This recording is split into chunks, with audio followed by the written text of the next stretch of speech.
All right, welcome to the supply and demand class. And in this class, we'll be discussing basically three things.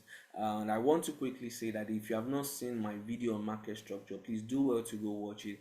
It is going to really help you, and it's going to help you to better understand the supply and demand. And having said that, I just want to mention three things basically that we will be talking about in this class. We'll be talking about the theory of supply and demand and why it matters, and we will also talk about how to identify and plot supply and demand zones. And lastly, we'll talk about how to successfully trade demand and supply zone. Having said that, let us go right straight to work. Now, the concept of the demand and supply zone is something that is commonplace. We get to experience it on a day-to-day basis, and you will agree with me as someone who does maybe perhaps day-to-day maybe buying of something or thereabout. You would agree with me that when um the demand of a thing increases, that means like quite a number of people are willing to are willing to buy it. Are you with me? There's a likelihood that the price is going to spike. It's going to go up. There's a likelihood this price will spike. However, when there are little buyers, there's a lot there, that means there are a lot of stuffs to sell, and in this case, the willing people to buy are pretty much not available. There's a likelihood that the prices are going to drop because there are not many willing people to buy. So this concept also applies, of course, as in our trading, and it is very important. It's a very important concept for us to understand as traders, because sometimes people don't buy people don't like to buy things when it is expensive. Don't like to buy things when it's expensive. So let me give you an example. So let's assume, for example, I know that, I want to buy a particular car, and the car is like, let's say, maybe 12 million naira presently, and I know as a matter of fact that, okay, if I wait a little bit, maybe for about a week or two or thereabout, there's a likelihood that I can get it for, let's say, maybe 8 million. What do you think logically I would do? I would want to wait until the price drops. So this also applies to trading. And if I want to sell something, let's say, for example, I want to sell maybe my car, for example, and I want to sell it for maybe 20 million naira, and I have a hint that, okay, fine, in about 2 weeks from now, there's a likelihood that the car might be selling for maybe 27 million naira, and the right thing will be for me to wait, and so I will be able to sell at a premium price. So so as traders, we want to sell at premium prices while we want to buy at discounted prices. And having said that, let me now begin to explain what it is. Before now, when I teach my students about supply and demand, I usually use the concept of the rally base drop and the drop base rally. But however, today I want to take off that ambiguity off you and just present it to you. Yes, it's rally base drop base are very, very, absolutely very correct, but I found a much more easier way to comprehend it, and that is exactly what I would be explaining to you today. And without time wasting, let us get to it. So now, what do I want now? What is let me start from the demand. Now, a demand is simply, should I say, an impulsive move. So let me use this as an example. So for example, I get to see something like this, then all of a sudden I see this breakout, big massive momentum.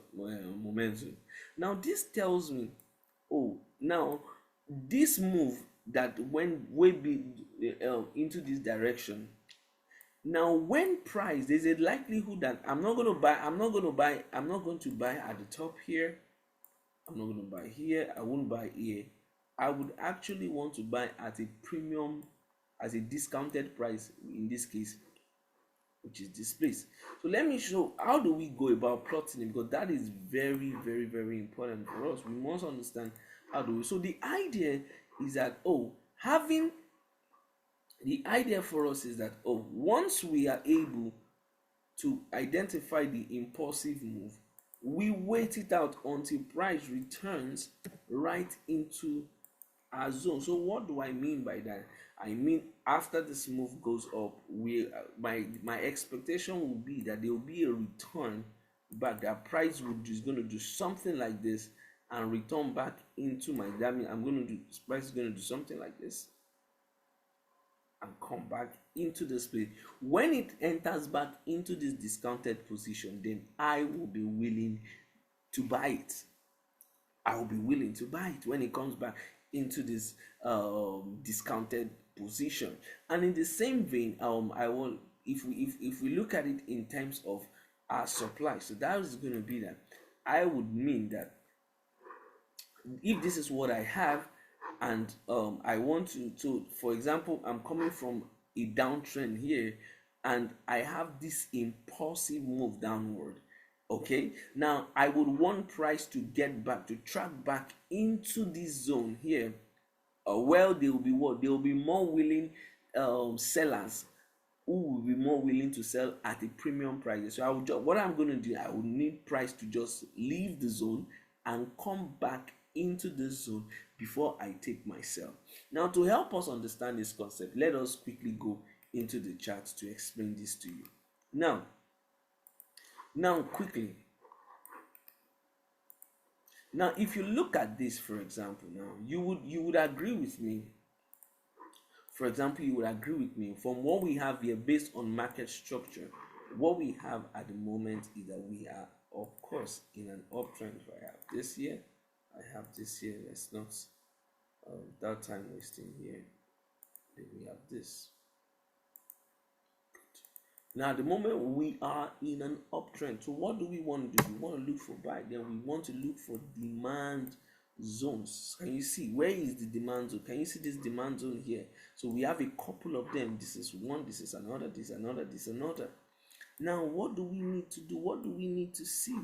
We need price. Like I said, we need for my drawing, I said I need this to happen. If you remember, I said I need price to do this. I need this to happen. And I need it to return back into it. You agree with me? That exactly as that has been done here. So we came from here like this. We went from here. So these are zone here. And what is the next thing we are expecting is a return, which from here it has even done that already. So there's a return back here into the zone here. So I am more. That means I want to consider what myself looking for an opportunity for me to buy here.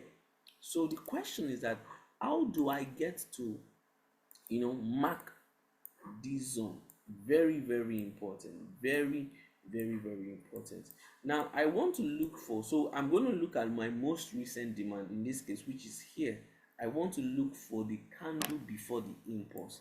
That means, what do I mean by that? The candle before a big blue candle form. So if I'm gonna look for that, you agree with me, this is the candle before the what? Before the impulse. So I'm going to mark it in this manner. I'm going to bring here. However, this is going to be my what? This is going to be where I am going to put my money. But for safety reasons, if there is a wick below, I might want to do this. I might want to drag it down just to ensure that I cover the whole space. And the expectation for me is that price leaves and returns back into it. If that is clear, let us quickly go to the supply zone.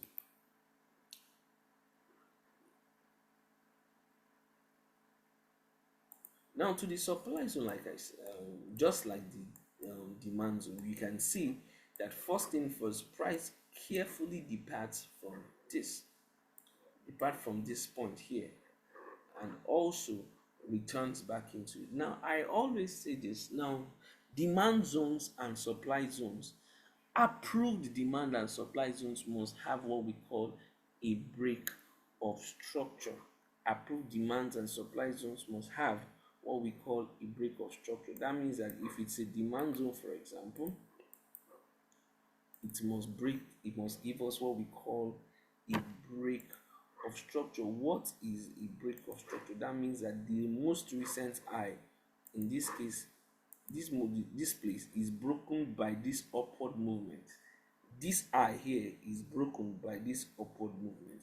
That is what we call a break of structure. I can indicate it possibly even using my arrow to certify. Here I had a what? We had a break of structure here.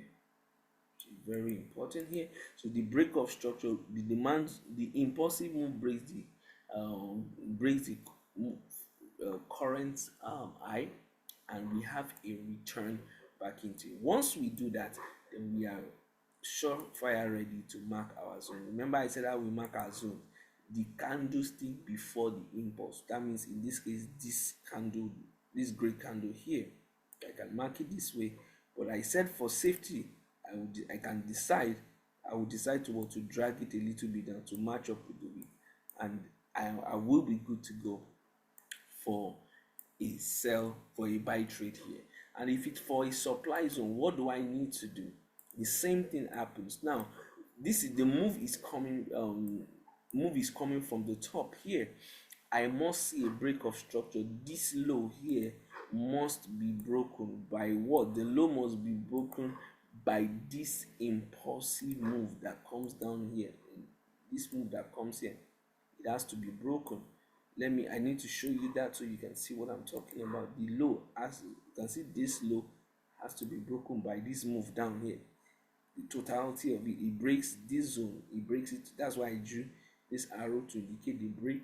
Then we now have to wait for price to return to it, which is exactly what he had done. How do we mark the zone? The candle before the impulse. If you look at it intricately, properly, you find out that the candle before the impulse is this guy here, this one here, this one here, this one here. So I'm going to draw it out here, and I'm just going to draw my rectangle to match it up. I'm going to move it to touch the wick of that candle at the bottom here, and I'm going to put it at the top of this. Now once price gets into it, I am surefire ready to take that trade with some other confirmations, which will be discussed in maybe perhaps in our later classes. But this is the concept and the idea behind the supply zones. So the supply, I want to buy at premium, I want to sell at premium positions, while I want to buy at discounted position. So that's the concept behind the demand and supply. And quite a number of times, I always like to be, just for you not to stress yourself, for this demand zones, you find them at the lows here, at the lows, like I've been explaining since. At this your demand zones will usually be in places like here. These are where you find them here. So that's also mean that what is the definition of a good demand zone? A good demand zone is a demand zone that has a break of structure, which is it breaks this here, it breaks this here, it breaks this here. And lastly, it has what we call an imbalance before it. I'm going to, in our next class, I'm going to talk about the concept of the imbalance, but I can still I can still do some explanations on it, even regardless if it's not a class for imbalance. What do I mean by the word?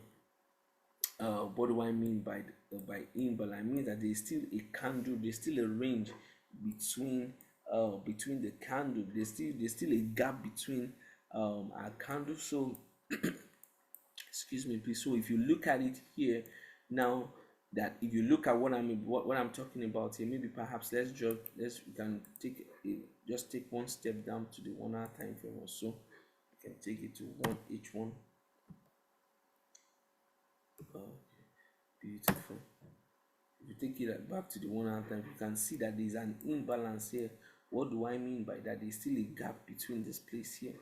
So that's why it is marked as a zone we are interested in. Here it is, you can see still a gap here. That's why it just literally touched it here. No, I didn't. I'm going to do it properly. It has not touched. It's just a whisker. It's just a week away. It's coming into this place, and once it gets there, it enters into it, and we are proper ready to go. It enters into it, then we click on our sell, and we are good to go. So that's that about supply and demand. Pretty much easy. It comes getting a hang on it will take quite a lot of practice. But do not forget. Let me quickly do a recap before we call it a day. Here I said now for demand zones, you will find them. You find your demand zones below those the impulses at this point here, here, and here. And for your supply zones, you will find them at the, excuse me, just a minute. You find your supply zones here. This is where you find your supply zones. So your supply zones will be at these tops around here. This you find them here, find them here, find them at this point here. What must happen? We said they must have it. So it should and must have what we call a break of structure. What do I mean by that? I mean that their lows, the respective lows should be broken like this. This must be broken. This should be broken by this move here.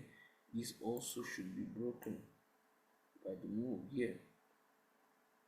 The same thing applies even to the demand. This one here, yeah, the lows has to be broken. It is very important. A demand or a supply zone that does not shift structure cannot be trusted. A demand or supply zone that doesn't shift structure that cannot be trusted. A demand or supply zone that does not have an imbalance inside of it cannot necessarily be just trusted. We're still going to talk about market efficiency and inefficiency, maybe perhaps in other classes, but I guarantee you, if you watch this and practice, you will understand the concept of demand and supply. All right, thank you very much. Till I come your way again, if you have any questions, do well to shoot me a question. I will definitely respond. God bless. Take care.